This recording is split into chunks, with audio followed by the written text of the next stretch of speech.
automatically come with you? I mean, are they just in a pocket or a backpack at all times? I only take them off for the 20 minutes we do the show. Oh, After okay. the show, right back on. That's my look. Arthur Fonzarelli. Oh, goodness. You're too young for Arthur Fonzarelli. People said I look like Frank? him. Come on now. Fonz. Now Hey. you're much better looking than the Fonz. Much better looking than the Fonz. Welcome to PTI. In today's episode, the Rockets continue to impress. The Warriors have a decision to make, and the Subway Series gets postponed.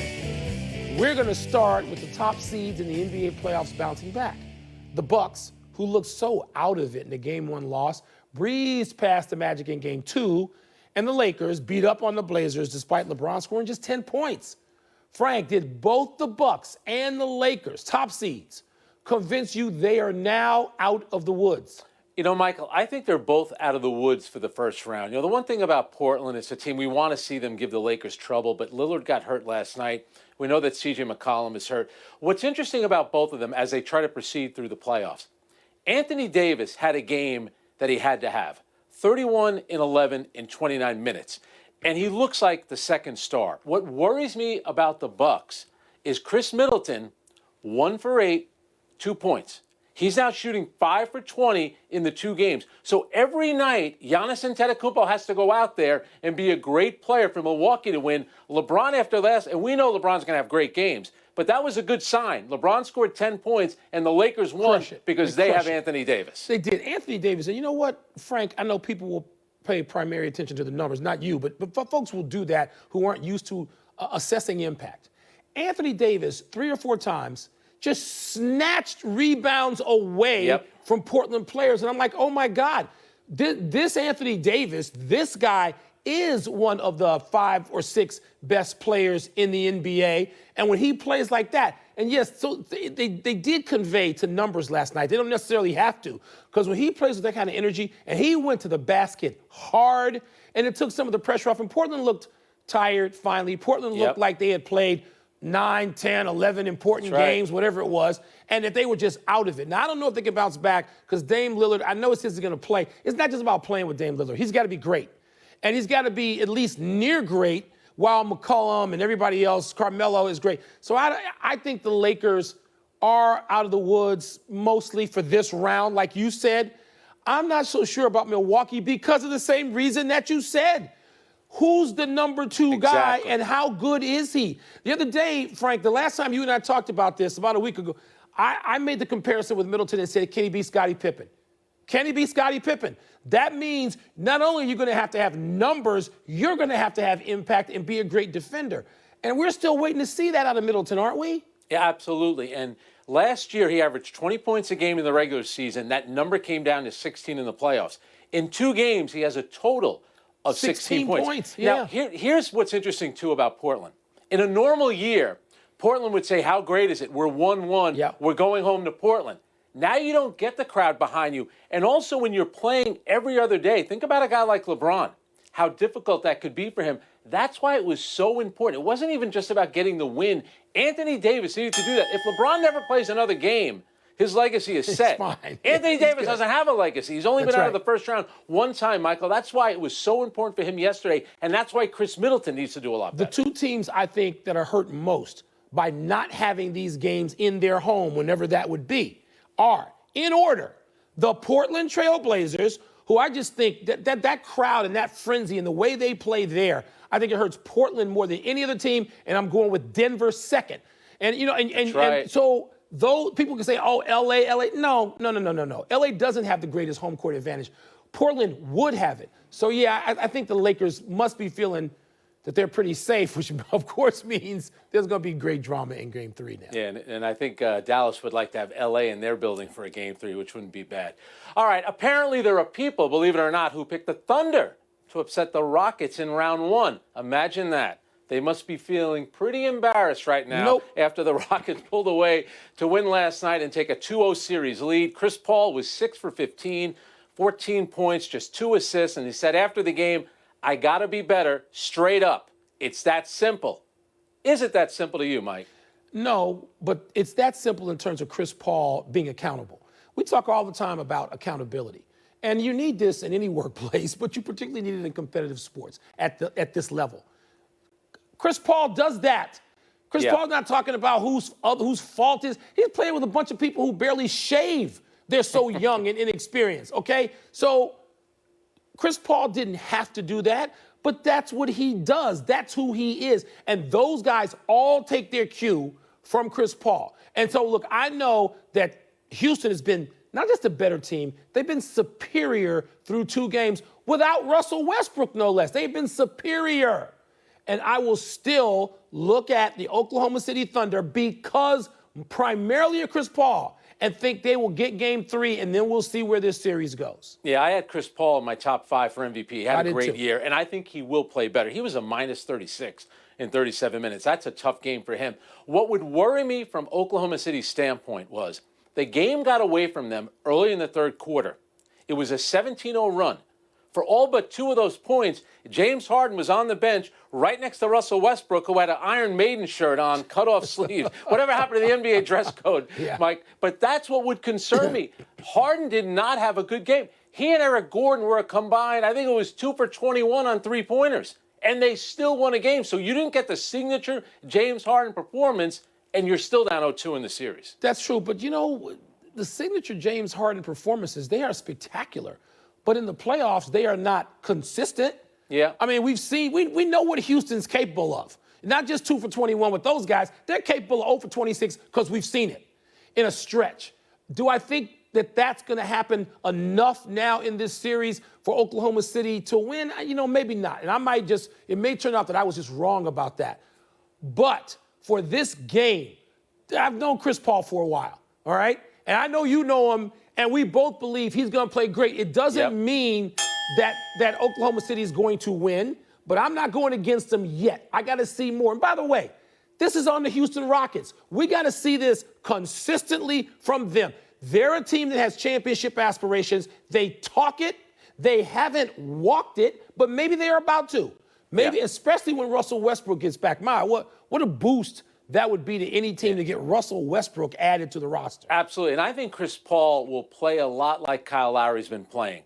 Very physical. Yep. You're working the ref. You're flopping all over the court. You're drawing contact. You're getting to the free throw line.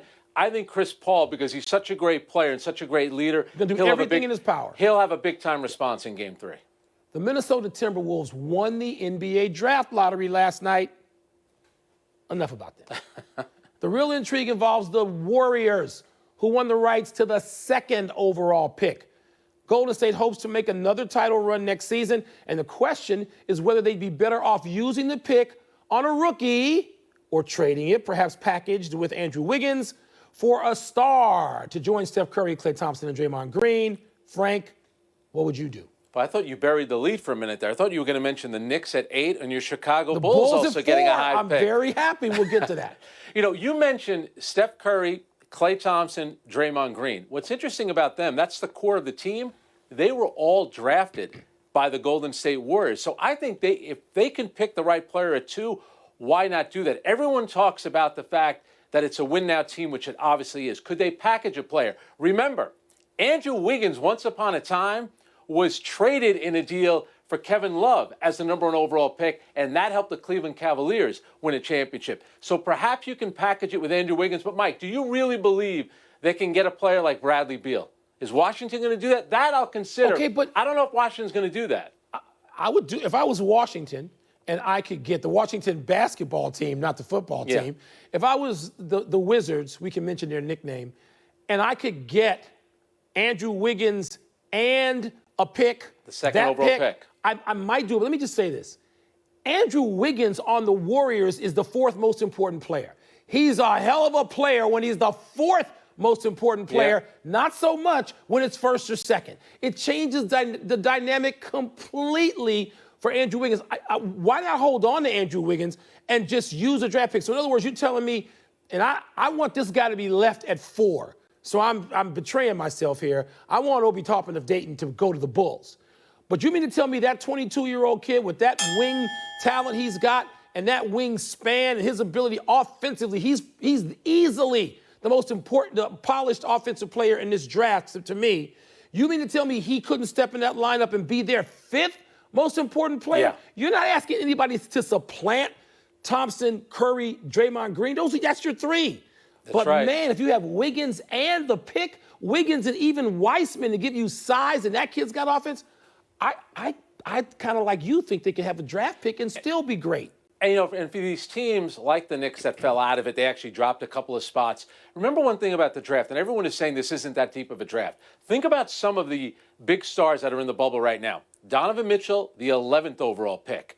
Damian Lillard was 6th overall, and least we forget, Kawhi Leonard, Giannis Antetokounmpo. I'm going to fill in some blanks with Frank, and what's the word? What's first? It's blank that Sean Anderson threw another ball near Mike Trout's head. I mean, Sean Anderson, this is crazy with throwing at Mike Trout. You remember the first set of pitches going back to Tuesday, Yep. Frank, and you're like, okay, what is this? And the second one was right where Trout's head was.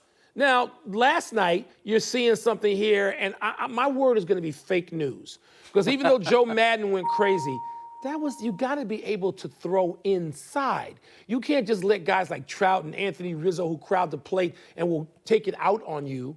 You can't just let them have the entire plate. But there's a difference between, beyond Little League, anybody knows how to, for the most part, control throwing inside versus dead at somebody's head. Fake news. I'm going to use a word that Joe Madden, the Angels manager, used, What? irresponsible. I'm going to go back to the two pitches on Tuesday. After he threw them, Madden said, that guy is not ready to be here, meaning he's not ready for the major leagues. Right. I think that's why he threw that pitch yesterday. I think At that Madden? was more retaliation At for what Madden? Madden had said. That's why he did Wow. that. But you got to be careful. Throwing at somebody's head, especially Mike Especially Trout, any now. player's head, it's But reckless. especially you can't now, too, because you know what it precipitates. Brawls without masks. That's right. Face to face. What's next? It will be blank if the Clippers lose Game 3 to the Mavs tonight.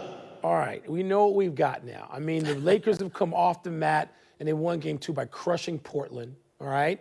So the Clippers find themselves in this 1-1 situation with the Dallas Mavericks, and if they lose, it'll be Laker-licious. Laker Nation, which is, by the way, turned into the most obnoxious fan group other than the Dallas Cowboys in America, all right? I'm serious. Laker Nation, tired of them. It'll be Laker-licious because they will just be so gleeful that the Clippers are now in trouble and the Lakers seem to be cruising. What about you Bull fans in the 90s? I'm No, going to go, never. I'm going to steal your word. How about Luka-licious? Because if they win, it's going to be about Luka Doncic.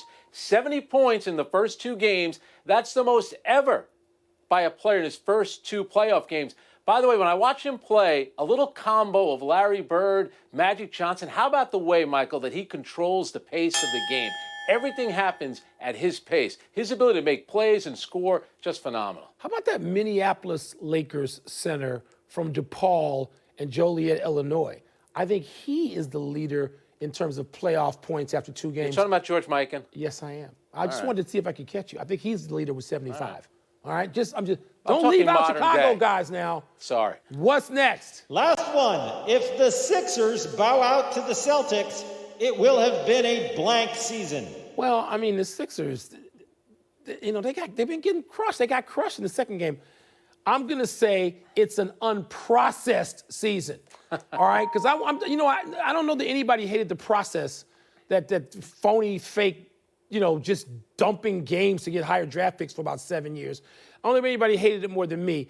Unprocessed, because now you have to look at dealing one of your two best players, either Ben or Joel, to try to make up a new process and cheat your fans out of more wins and effort and the whole thing. I'm going to say an unprocessed season, Frank. I'm going to say it's a brownout. This has been set up all season long. If they didn't get out of the first round, maybe even the second round, that Brett Brown would be out as head coach. And once the players know that you can blame it on the coach if you lose, that's why there was a lot of quitting that team the other day. Now, Brett Brown said tonight, we have revenge on our minds. That's great. But I know this, you mentioned process with Joel Embiid. Think about this. He's been in the league 6 years. He's played 206 career regular season games. LeBron last night played playoff game number 241. You just need more out of Embiid and Ben Simmons. They don't play enough. I agree. That's part of the problem. Well, because everybody thinks now they can rest and take nights off, and it's got a stamp of approval from even the greatest players. Brett Brown, he went James Brown when he used the word payback. The big payback. He said you got payback on your mind. And you're like, wow, Brett Brown doesn't do that. I mean, he's a measured guy. I mean, I know everybody wants to jump on Brett Brown. I like Brett Brown. But they need to win this game, do they not? Yeah, and Michael, remember last year when they made it to a Game 7 against Toronto, you know who was carrying them along? Your guy, Jimmy Butler. He was the one that dragged them to a Game 7. He's sort of somewhere else right now. Yeah, doing pretty well. That's enough word processing. See what I did there? Process. Very well. For today. You're right. Let's get the one last break out of the way. Still to come. The Raptors move to the brink of the second round. And the Yankees and Mets move to the sideline. No Subway Series this weekend. Yes, there is. Oh, boy. In Chicago, the L Series. White Sox and Cubs, who, by the way, are playing better combined. It's happy time, people. Happy 61st birthday, Jim McMahon. He's the only quarterback beloved in Chicago the last 50-plus years. One Super Bowl, one Pro Bowl, and he's still the desired quarterback of the Bears. Yep, we're still looking. Right now, maybe even this minute, Mitch Trubisky, Nick Foles, they're battling it out in camp to see who'll start the season. But if you polled Bears fans 50 years old or older, we'd all vote for McMahon, even now, whose physical toughness and sense of rebellion were his signature and endeared him to both his teammates and his fan base. Yeah, he went on to earn some other Super Bowl ring as Brett Favre's backup in Green Bay. We in Chicago don't count that. McMahon, like Peyton and Dent, Singletary and Hamp, Mongo, Sayers, and Butkus, is a Bear, period. Sid Luckman, McMahon, that's the list. That's all we got. And sadly, it ain't likely to change this coming season, Frank. I can't believe you didn't mention Bobby Douglas. How dare you? You know, I looked it up. When they won the NFC Championship game in the Super Bowl, McMahon, in the two games combined, 28-45. The game has changed so much. What I loved about him, he had kind of like a linebacker mentality as a quarterback. Love McMahon. Yeah. Love him. A most notorious anniversary observation to Juan Marichal. 55 years ago, the Giants ace took exception to the Dodgers catcher, John Roseboro, throwing the ball too close to his head, returning it to Sandy Koufax. Marichal, stunningly, responded by hitting Roseboro twice in the head with his bat. Amazingly, Marichal was suspended only 9 games and issued a fine of just $1,750. You want more amazing? Marichal got into the Hall of Fame only after Roseboro decided to pose with him at an old-timers game 17 years later. And when Roseboro died 20 years after that in 2002, died. Frank, combatants make sometimes for odd but fascinating bedfellows. It's really an incredible story. My father always used to talk about this. I still think of the iconic photo of Marichal with the bat in his hand, and I still remember the A's shortstop, Burt Campaneris throwing the bat at Laren LeGros of the Tigers. And he ducked. Smart. Yep. Happy trails to tonight's Game 6 for Matt Niskanen of the Flyers. The NHL suspended the Philly defenseman for tonight's game for his cross-check to the mouth of Brendan Gallagher of the Canadiens in Game 5. Gallagher was bleeding. No penalty called. What? He finished out the game but was diagnosed afterward with a broken jaw. Gallagher was Montreal's co-leader in goals this season with just 22 over 59 games. The Flyers lead the series 3-2 and can send the Canadiens home tonight. I don't think they're going to be posing for photos. You know, hockey, and especially playoff hockey, it's a physical game. I get that. But that's a major penalty. This is uncalled for. I remember Mario Lemieux having to miss the playoffs, getting slashed in the hand, something like that. Come on. It's violent, man. It's going to get ugly the next game. We're running out of show. I'm rooting for the Canadiens. Let's get to the big finish. This weekend's Yankees-Mets series postponed due to positive tests in the Mets organization. Big deal, Frank? Oh, it definitely is. That was a player and a staff member. Here's the thing, Michael. Subway Series in Citi Field this weekend. Next weekend, they're in Yankee Stadium. So that's up in the air right now. Washington head coach Ron Rivera has been diagnosed with cancer in a lymph node, but says it's treatable and he'll continue to coach. Your thoughts? Frank, you know this is something we are really studying closely here in Washington, maybe more so than anywhere else. All the best wishes to Coach Rivera, and everybody seems optimistic, and let's hope that that tone carries through.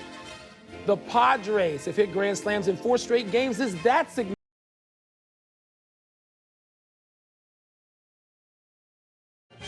The Nets could be the first team out of the bubble. By the way, in a related story, Kevin Durant, I think, won his pickup game today out in L.A. Shirts versus DJ skins. shot 60, by the way, good. not 61. There you go. Hard in We're out after of being time. 11 Thanks for under. watching. I'm Frank Isola. I want to have that course right now.